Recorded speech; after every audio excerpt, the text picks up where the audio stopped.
വായനശീലം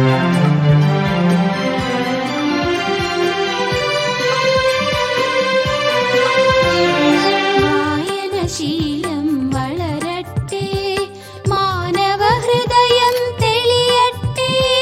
വായനശീലം വളരട്ടെ, മാനവഹൃദയം തെളിയട്ടെ. നൂതനമാമൊരു സന്ദേശം അതിൻ പൂവിളി കേട്ടൊരു മലയാളം. മലയാളം മലയാളം മലയാളം.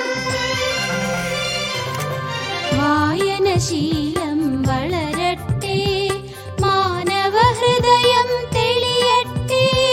വായനശീലം വളരട്ടെ, മാനവഹൃദയം തെളിയട്ടെ.